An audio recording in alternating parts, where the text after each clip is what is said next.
Assalamualaikum warahmatullahi wabarakatuh. Bismillahirrahmanirrahim. Alhamdulillahirabbil alamin wa sallallahu ala sayyidina Muhammadin nabiyyi wa ala alihi thahirin wa sahabati ajmain. Santri-santri, mari sebelum kita memulai belajar, kita niatkan belajar kita untuk hal-hal yang baik. Kemudian membaca basmalah dan doa mau belajar. Bismillahirrahmanirrahim. Raditu billahi rabba wa bil islami dina wa bi Muhammadin nabiyya wa rasulah. Rabbi zidni ilma warzuqni fahma. Amin. Ya santri-santri, semoga kabar kalian di rumah baik ya.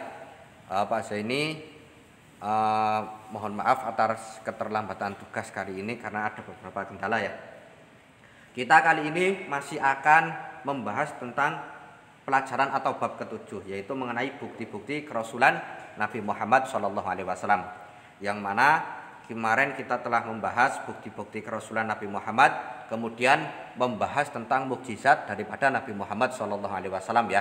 Kemarin itu ada banyak sekali mukjizat Nabi Muhammad SAW. Nah, namun kemarin kita hanya menyebutkan beberapa saja.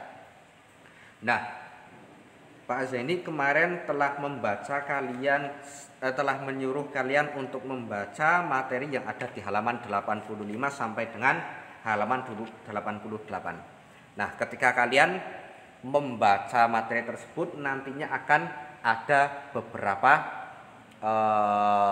hal-hal baru, diantaranya itu tentang Al-Quran ya, tentang Al-Quran, kemudian tentang mukjizat Nabi Muhammad SAW yang lain. Nah, kali ini kita akan membahas tentang keutamaan Al-Quran. Karena apa? Al-Quran termasuk salah satu mukjizat Nabi Muhammad SAW yang masih dapat kita rasakan sampai sekarang ya. Kalau mukjizat yang lain sih sudah ya, seperti dari jari Nabi Muhammad bisa mengeluarkan air, itu kan kita tidak bisa menemui hal itu, artinya tidak menemui langsung hal itu. Tapi ya, mukjizat yang masih dapat kita rasakan yaitu diantaranya ini Al-Quran, kemudian sholat 5 waktu.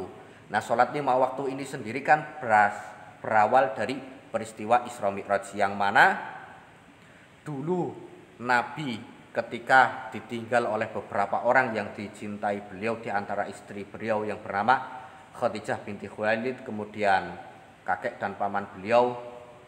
Nah, beliau kan sangat sedih ya, artinya sangat terpukul. Mereka orang-orang yang selalu membackingi atau yang selalu melindungi dan membantu Nabi saat berdakwah, tapi mereka lebih dahulu dipanggil oleh Allah Subhanahu wa taala. Makanya salah satunya Allah menghibur Nabi Muhammad SAW dengan cara Isra Mi'raj ya.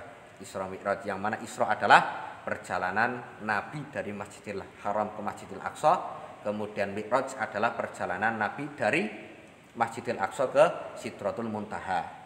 Dan itu hanya terjadi satu malam, bahkan hanya terjadi sesaat saja. Makanya itu termasuk salah satu mukjizat Nabi Muhammad SAW. Karena ketika di logika atau dipikir secara normal, ya tidak akan sampai dalam waktu semalam dari Masjidil Haram ke Masjidil Aqsa, kemudian Masjidil Aqsa ke Sidratul Muntaha yang letaknya di langit ketujuh. Entah berapa jaraknya, tidak ada yang tahu kecuali Allah ya. Itu tidak akan sampai hanya dalam satu malam. Nah, saat perjalanan Isra itu Nabi memberikan kenang-kenangan kepada kita umatnya bahwa kita dalam sehari semalam itu wajib melaksanakan sholat sebanyak 5 waktu, sebanyak 17 rakaat. Yang mana dulu aslinya Allah itu memerintah Nabi Muhammad dan umatnya itu untuk sholat 50 waktu ya, bukan 50 rakaat, 50 waktu. Namun ketika Nabi mau turun bertemu dengan Nabi Musa, bertemu dengan Nabi yang lain-lain di langit bawahnya, kemudian akhirnya nabi-nabi tersebut menasihati beliau untuk meminta keringanan kepada Allah, kemudian dikurangi dari 50 menjadi 45, menjadi 40, dan sampai akhirnya 5 waktu. Itu pun oleh nabi yang lain masih disuruh untuk meminta keringanan. Namun Nabi karena sudah ya istilahnya sudah malu kepada Allah ya, karena sudah terlalu banyak minta keringanan, akhirnya tidak jadi meminta keringanan kepada Allah. Akhirnya 1 hari 1 malam itu 5 waktu, subuh, zuhur, asar, kemudian maghrib dan isya. Nah itu yang wajib. Termasuk sholat 5 waktu itu masuk kepada rukun Islam, yaitu syahadat, sholat. Nah ini sholat ya, zakat, puasa, haji. Dan sholat ini termasuk ibadah yang fardu kifayah. Artinya ketika orang tidak mampu atau belum mampu untuk berpuasa, itu orang bisa meninggalkan puasa. Ketika orang belum mampu untuk berzakat, maka boleh tidak berzakat. Ketika orang belum mampu untuk berhaji, boleh tidak berhaji. Tapi yang namanya sholat dalam keadaan apapun itu tetap wajib. Kalau kita tidak mampu sholat dalam keadaan berdiri, maka dengan duduk. Kalau kita tidak mampu dengan duduk, maka dengan tidur miring. Nah, kalau kita tidak mampu dengan tidur miring, maka dengan tidur terlentang. Kalau kita tidak mampu, maka tidak mampu gerak lagi dengan isyarat, baik dengan kedipan mata atau gerakan tangan. Kalau kita tidak mampu lagi, itu dengan hati. Makanya itu termasuk kewajiban yang harus. Makanya ketika kita meninggalkan sholat, bilalai kita itu tadi pagi tidak bangun gasik atau bangunnya itu telat sehingga meninggalkan sholat subuh, itu harus diqodho ya. Qodho itu melaksanakan sholat tidak pada waktunya, itu namanya qodho. Baik sholat apapun ya, yang penting sholat ini. Adapun untuk sholat sunnah lainnya, tahajud, duha, itu bersifat sunnah dan ketika dilakukan itu bagus ya.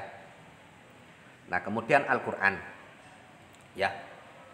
Al-Quran ini merupakan penyempurna dari kitab-kitab terdahulu, yang mana memang nabi-nabi dan rasul terdahulu itu ada yang diberikan oleh Allah beberapa kitab. Di antaranya kitab Taurat.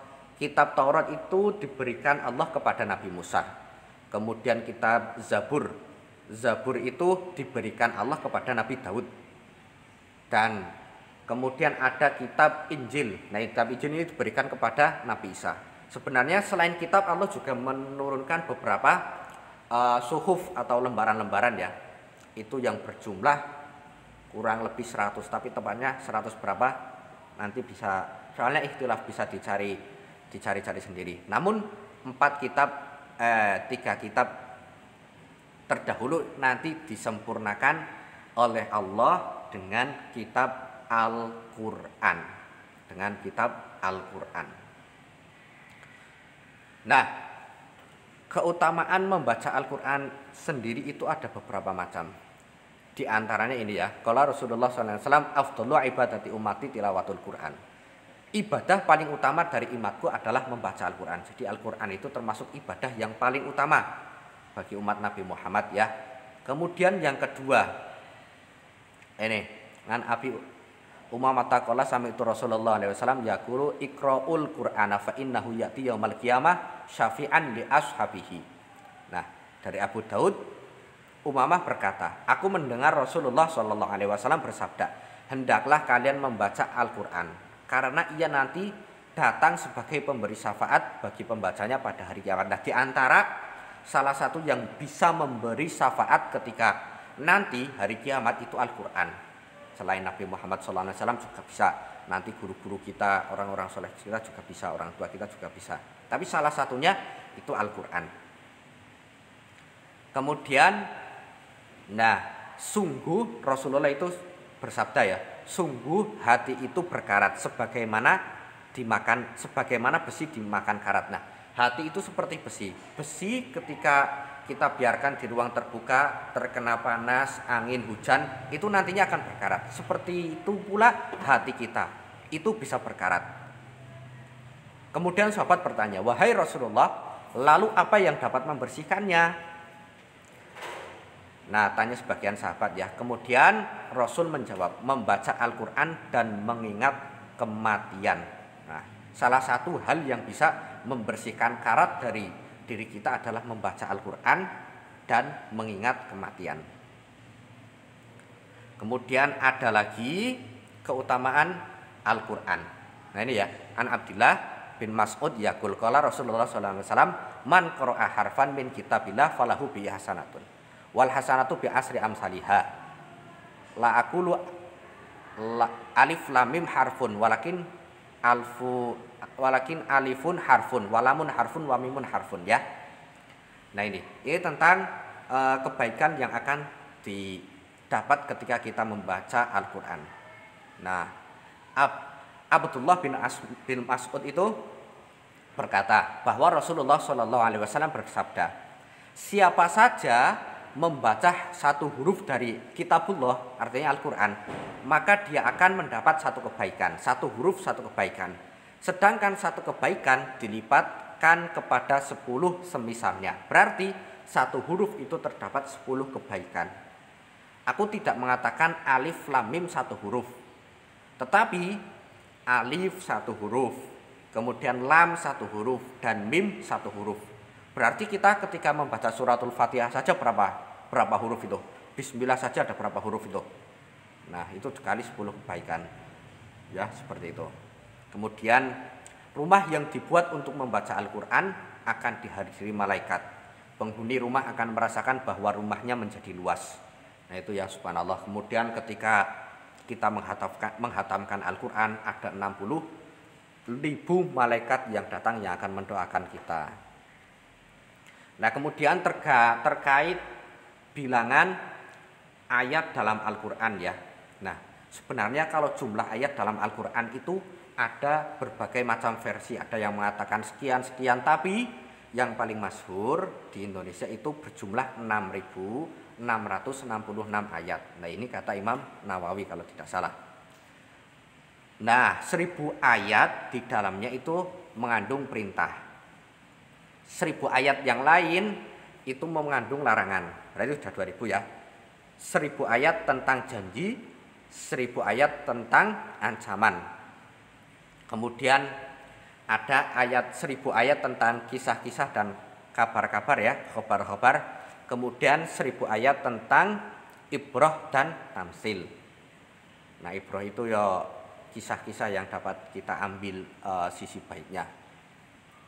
Kemudian 500 ayat tentang halal dan haram, 100 ayat tentang nasih dan mansuh, dan 66 ayat tentang doa baik istighfar, zikir dan lain-lain. Itu ya.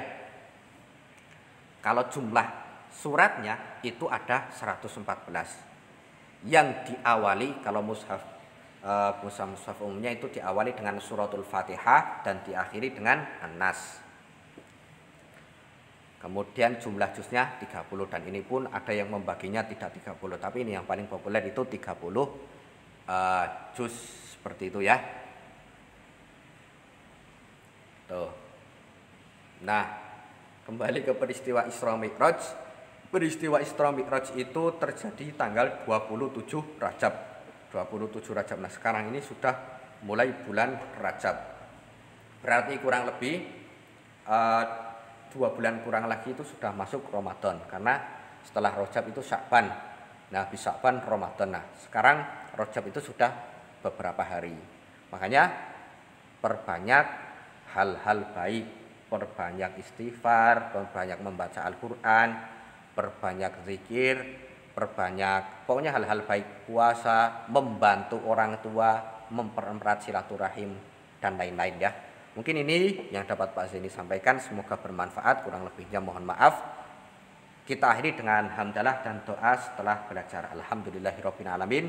Bismillahirrahmanirrahim. Wa la asri innal insana lafi khusrin illal ladzina amanu wa amilus solihati wa tawassaw bil haqqi wa tawassaw bis sabr.